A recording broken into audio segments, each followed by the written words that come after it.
오늘 저희 함께 보실 하나님 말씀 고린도전서 1장 17절부터 31절까지 말씀입니다. 고린도전서 1장 17절부터 31절까지 말씀입니다. 신약성경 263페이지 고린도전서 1장 17절부터 31절까지 말씀입니다. 다 찾으신 줄로 알고 제가 봉독하도록 하겠습니다. 그리스도께서 나를 보내심은 세례를 베풀게 하려 하심이 아니요 오직 복음을 전하게 하려 하심이로되 말의 지혜로 하지 아니함은 그리스도의 십자가가 헛되지 않게 하려 함이라. 십자가의 도가 멸망하는 자들에게는 미련한 것이요 구원을 받는 우리에게는 하나님의 능력이라. 기록된 바 내가 지혜 있는 자들의 지혜를 멸하고 총명한 자들의 총명을 폐하리라 하였으니 지혜 있는 자가 어디 있느냐? 선비가 어디 있느냐? 이 세대의 변론가가 어디 있느냐? 하나님께서 이 세상의 지혜를 미련하게 하신 것이 아니냐? 하나님의 지혜에 있어서는 이 세상이 자기 지혜로 하나님을 알지 못하므로 하나님께서 전도에 미련한 것으로 믿는 자들을 구원하시기를 기뻐하셨도다. 유대인은 표적을 구하고 헬라인은 지혜를 찾으나 우리는 십자가에 못 박힌 그리스도를 전하니 유대인에게는 거리끼는 것이요 이방인에게는 미련한 것이로되 오직 부르심을 받은 자들에게는 유대인이나 헬라인이나 그리스도는 하나님의 능력이요 하나님의 지혜니라. 하나님의 어리석음이 사람보다 지혜롭고 하나님의 약하심이 사람보다 강하니라. 형제들아 너희를 부르심을 보라. 육체를 따라 지혜로운 자가 많지 아니하며 능한 자가 많지 아니하며 은벌 좋은 자가 많지 아니하도다. 그러나 하나님께서 세상에 미련한 것들을 택하사 지혜 있는 자들을 부끄럽게 하려 하시고 세상의 약한 것들을 택하사 강한 것들을 부끄럽게 하려 하시며 하나님께서 세상의 천한 것들과 멸시받는 것들과 없는 것들을 택하사 있는 것들을 폐하려 하시나니 이는 아무 육체도 하나님 앞에서 자랑하지 못하게 하려 하심이라.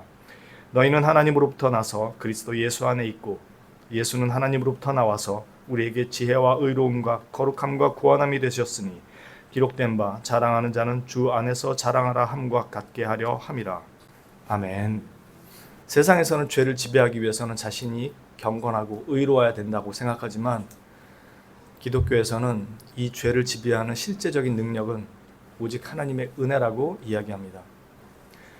그러니까 죄의 반대가 의라고 생각한다면 기독교의 복음을 정확히 이해 못하고 있다는 뜻이고요. 죄의 반대가 은혜라는 걸 이해한다면 복음이 무엇인지를 올바로 알고 있다는 뜻입니다. 로만 가톨릭에서는 하나님께서 은혜로 주신 능력으로 죄를 지배한다고 생각을 해요. 우리도 보통 그렇게 생각을 하죠. 그러나 그게 아니고 우리는 그리스도의 은혜로 말미암아 내가 여전히 하나님 앞에 불순종한 죄인임에도 불구하고 그 사랑과 은혜가 어떠함을 알기에 하나님을 향한 자발적인 순종, 즉 사랑으로 역사하는 믿음이 나타나기 시작하는 것입니다. 그래서 이 은혜로 말미암아 죄와 맞서 싸울 수 있게 되는 거예요. 이 의미를 정확하게 이해를 하기 시작하면 우리에게 있는 성화가 어떻게 일어나고 왜 우리는 이 성화라는 것이 거룩, 성결을 쌓아 올려서 만들어지는 것이 아니라 내 자신이 겸손하게 하나님 앞에 부서져 가면서 완성되어 가는지를 알게 됩니다. 영국의 스코틀랜드에 먼저 영국이라는 나라가 스코틀랜드와 잉글랜드와 아일랜드로 구성이 되어 있거든요. 섬나라지만. 그런데 가장 먼저 개혁 신학이 들어가서 자리를 잡았던 곳이 스코틀랜드였습니다. 그래서 스코틀랜드는 영국에서 북쪽 쪽이거든요. 스코틀랜드에 장로교가 먼저 들어가게 됩니다. 그렇게 철두철미하게 온 나라 전체가 장로교로 세워집니다. 그래서 스코틀랜드 신앙 고백서나 스코틀랜드 장로교는 오늘날에도 우리에게 대단히 모범이 되는 중요한 내용들을 담고 있어요. 그런데 그 이후에 잉글랜드에서 1643년에 총회를 열면서 신앙 고백서를 만들게 된 거예요. 그때 스코틀랜드에 있는 그 탁월한 신학자들을 초빙을 한 거예요. 그만큼 스코틀랜드는 아주 탁월한 신학자들이 있었거든요. 그렇게 해서 1647년에 신앙 고백서가 만들어지게 돼요. 그리고 나서 불과 80년 정도밖에 흐르지 않았는데 스코틀랜드에 이상한 일이 벌어지기 시작합니다. 1717년 1월 15일 한 목사 후보생인 윌리엄 크레이그라는 사람들이 장로들이 준 시험 문제에 대한 답변을 요구받게 됩니다. 목사 후보생이니까 목사가 되기 위해서 시험 문제를 출제를 한 거죠. 장로회에서 그걸 다루기 때문에 장로회 앞에서 그 문제에 대해서 이제 시험을 치르게 된 거예요. 오치터 라더 신조라는 것으로 유명해진 하나의 그 신앙 고백에 대한 그 답변 요구가 있는데, 그 오치터 라더의 장로회 목사들이 이 목사 후보생인 크레이그에게 다음과 같은 질문을 하고 답변을 요구한 것입니다. 나는 우리가 그리스도께로 나아오고 하나님과 언약을 맺기 위해 죄를 버려야 한다고 가르치는 것이 건전하거나 정통하지 않다고 믿는다. 대답하시오. 네, 아니요. 둘 중에 하나로 대답을 요구받습니다. 여러분이라면 뭐라고 대답하겠습니까? 다시 한번 읽어드릴까요? 나는 우리가 그리스도께로 나아오고 하나님과 언약을 맺기 위해 죄를 버려야 한다고 가르치는 것이 건전하거나 정통하지 않다고 믿는다. 여기에 예 아니면 아니오라고 이 목사 후보생은 대답을 했어야 됩니다. 이 젊은 목사 후보생은 뭔가 좀 질문이 이상한 것 같다, 표현이 라고 생각하면서도 그냥 대답을 하고 통과가 돼서 웨스트민스터 신앙 고백서에 서명을 하고 정식 목사가 됩니다. 그러나 나중에 양심에 뭔가 불편함을 느낀 이 젊은 목사는 자신에게 소명할 기회를 요청합니다. 그래서 오치터 라더에 있는 이 장로회는 그의 부탁을 들어줍니다. 그리고 그해 2월 12일 날 정기 모임이 열려서 이 장로회는 이 목사 후보생의 설교 자격을 박탈해버립니다. 문제는 일이 여기서 끝나지 않게 돼요. 이 젊은 목사 후보생은 장로회의 이 결정에 대해서 항소를 하게 됩니다. 결국 스코틀랜드 장로교회 총회까지 상정이 됩니다. 그리고 스코틀랜드 총회는 이 오치터 라더 장로회가 요구했던 이 질문에 대한 이 신조를 몹시 혐오스럽고 불편한 교리라고 비난하면서 선언을 하고 윌리엄 크레이그의 항소를 들어주어서 그를 복권시켜 줍니다. 그리고 이 오치터 라더 신조를 다음에 사용하지 못하도록 합니다. 왜 이런 문제가 생겼을까? 여러분들은 지금 대답이 네야 아니오야 궁금하실 거예요. 여기에 총회에 참석했던 두 사람이 있었는데, 한 사람은 존 드러먼드라는 사람이고 나머지 한 사람은 아주 탁월한 유명한 신학자였던 토마스 보스턴이라는 사람이었습니다. 이 토마스 보스턴이 존 드러먼드라는 사람하고 이 문제에 대해서 이야기를 나눠요. 그러면서 자신이 읽었던 책 한 권을 소개합니다. 그게 에드워드 피셔라는 사람이 쓴 우리나라 말로 번역이 되기는 개혁신학의 정수라고 번역된 책입니다. 이 책도 1645년에서 47년 사이에 쓰여진 걸로 보입니다. 그러니까 웨스트민스터 신앙 고백서가 만들어질 쯤에 쓰여진 책입니다. 이 문제를 가지고 이 책에 대한 소개를 하면서 토마스 보스턴이 존 드러먼드하고 이야기를 나눈 것입니다. 이렇게 이 책에 대한 소개가 이어지고 그렇게 대략 12명의 사람이 모여서 이 책에 대해서 읽고 재발행을 하게 됩니다. 그리고 스코틀랜드 총회는 이 책을 금서로 지정해버립니다. 그리고 나중에 이 책에 관련돼 있던 12명을 메로우맨이라고 부르게 돼요. 그러면서 총회는 이 문제 가지고 분열에 가까운 심한 진통을 앓게 됩니다. 이것이 유명한 메로우 논쟁이라고 불리는 일입니다. 이 사람들은 오치터 라도의 신조의 표현이 다소 거칠기는 하지만, 다소 표현이 문제가 있을 수는 있지만, 그렇다고 그 취지는 우리가 충분히 이해할 수 있고 동의된다라는 입장을 보였습니다. 그러나 총회는 그것을 받아들일 수 없다는 입장이었습니다. 이제 이 신조의 글을 제가 다시 한번 읽어드릴게요. 이 메로우맨들은 이 내용을 받아들일 수 있다는 것이었고, 총회는 이건 혐오스러운 교리다라고 받아들일 수 없다는 거였습니다. 내용을 다시 한번 읽어드리겠습니다. 나는 우리가 그리스도께로 나아오고 하나님과 언약을 맺기 위해 죄를 버려야 한다고 가르치는 것이 건전하거나 정통하지 않다고 믿는다. 목사 후보생은 대답하시오. 네, 저도 그렇게 동의합니다. 라고 이 토마스 보스턴을 포함한 메로우맨들은 대답을 한다는 것입니다. 저 또한 여기에 동의하는 바입니다. 만일 우리가 그리스도 앞으로 나아가는데 죄를 버리고 나가야 한다면 우리는 그리스도가 필요 없습니다. 이것이 우리가 왜 그리스도가 필요한지 가장 정확한 이유입니다. 사실 이 문제는 여기서 멈추지 않고 총회 내에서까지 큰 문제가 되는데, 왜 그랬냐면 분명히 존 낙스라는 사람에 의해서 스코틀랜드가 장로교회로 굳건히 자리를 잡은 지 100년이 조금 넘은 시점에 놀랍게도 상당히 많은 사람들이 율법주의적인 면모로 이렇게 흘러가게 돼요. 물론 이 사람들은 모두 웨스트민스터 신앙 고백서를 받아들였습니다. 다 거기에 동의를 했어요. 그럼에도 이 문제를 이해할 때 복음이라는 걸 어떻게 이해하느냐에 따라서 설교의 내용이 달라지거나 성경 자체를 이해하는 게 달라지기 시작한 것입니다. 우리는 그리스도의 가르침에 대해서는 그래도 성경을 찾아가며 공부한다고 하지만 그리스도 그분을 아는 일에는 너무나도 무관심하기 때문에 그렇습니다. 즉 직접적으로 이야기하자면 성화는 그리스도로 인해서 일어나는 거지 그리스도의 가르침 때문에 일어나는 것이 아닙니다. 이걸 다른 말로 바꿔 말한다면 그리스도와 그리스도께서 하신 사역을 우리는 분리해서 이해하고 있다는 뜻입니다. 즉 그리스도께서 행하신 일들, 우리에게 주시는 유익들, 그걸 우리는 믿음으로 받아서 누린다고 생각하고 있기 때문에 그렇습니다.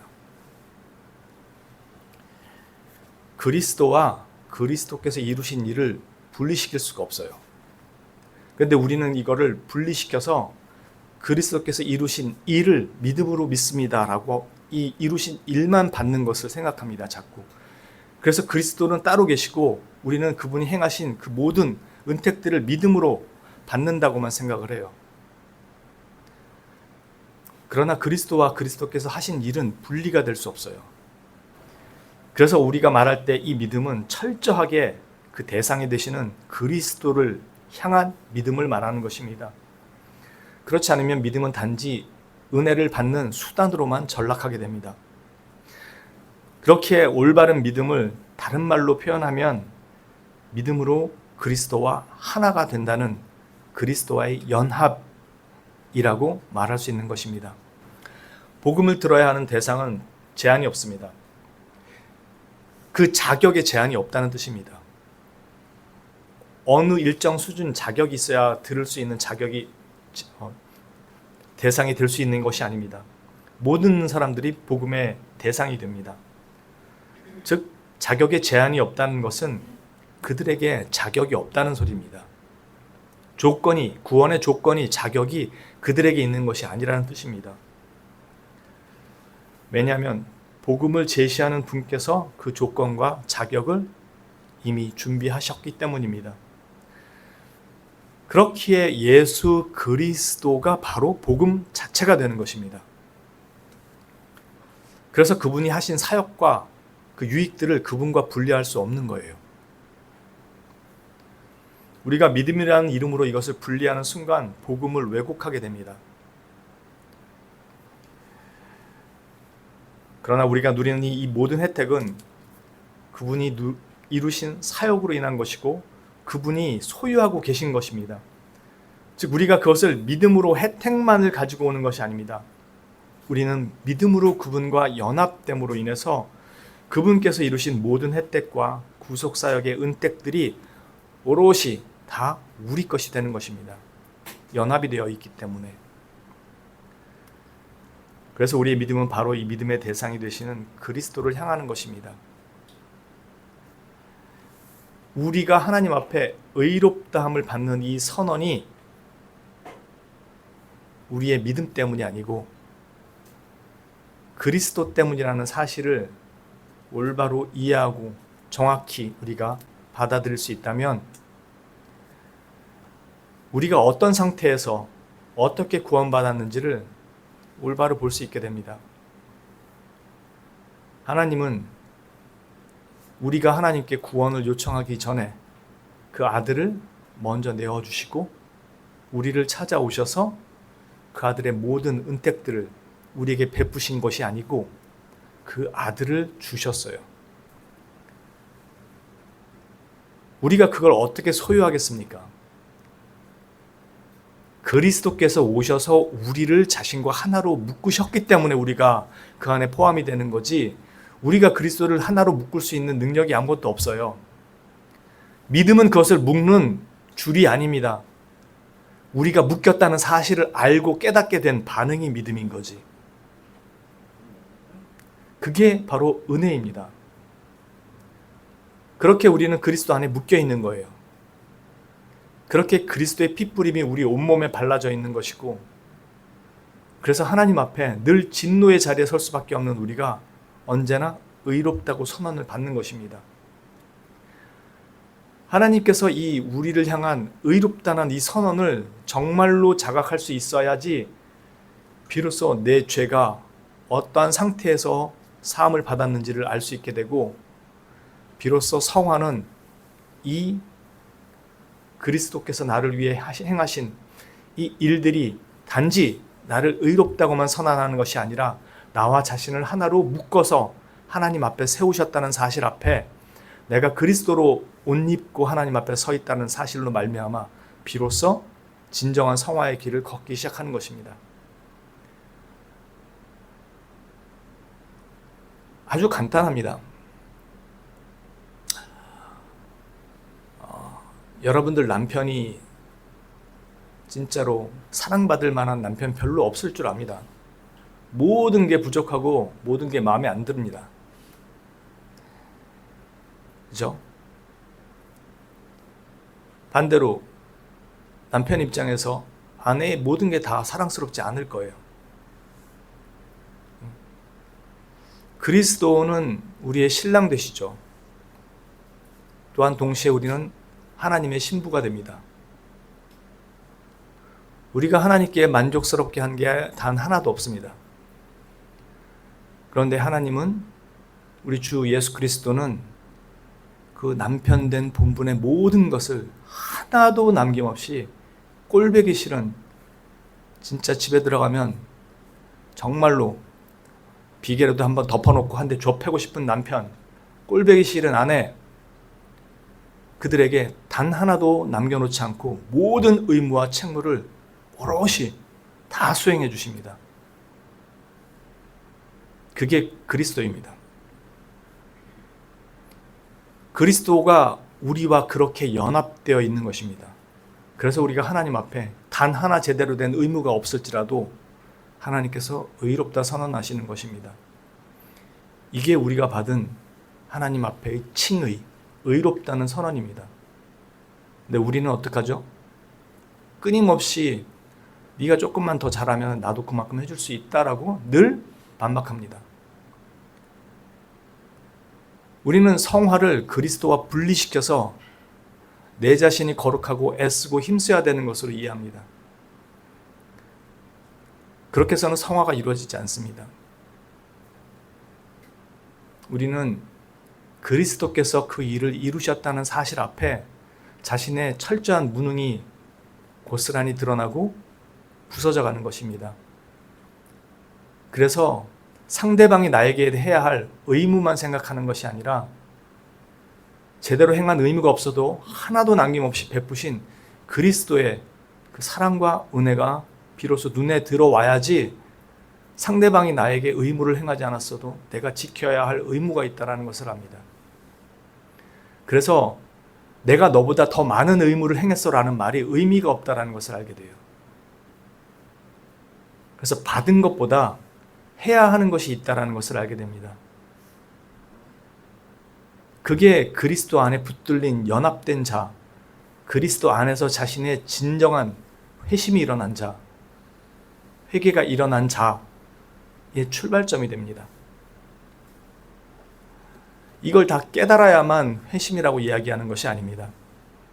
우리는 그리스도로 말미암아 내가 하나님의 진노와 저주 아래 있다 구원을 받았다는 사실, 그것을 깨닫는 그 순간 회심이 일어납니다. 물론 이 자체도 우리는 구원받은 자의 가장 분명한 특징입니다.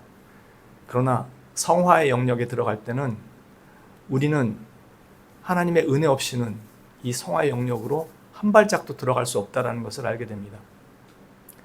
그래서 진정한 성화의 영역으로 들어가기 위해서는 그리스도께서 나를 위해서 무엇을 하셨는지를 올바로 보는 눈이 필요합니다. 여러분들이 남편은 둘째치고 자녀들한테는 많은 사랑을 베풀죠. 아무리 꼴보기 싫어도 자녀들이기 때문에 많이 베풉니다. 그래도 섭섭하고 짜증나고 화가 날 때도 많이 있어요. 그래도 자녀이기 때문에 어쩔 수 없이 그래도 내리사랑을 베풀 때가 많이 있습니다. 하지만 다 못해요, 우리는. 그런데 그리스도는 우리가 그리스도를 대적하고 불순종하는데 신랑된 본분을 단 하나도 외면하지 않으시고 다 지키십니다. 이거 정말로 말로 표현할 수 없는 겁니다. 끊임없이 패역하고 대적하는 우리에게 얼마나 짜증나고 화가 나고 꼴보기 싫겠습니까? 그런데 주님은 그 신랑의 모든 본분을 남김없이 다 행해 주십니다. 그게 우리 안에서 일어난 칭이고 그리스도의 은혜고 사랑입니다.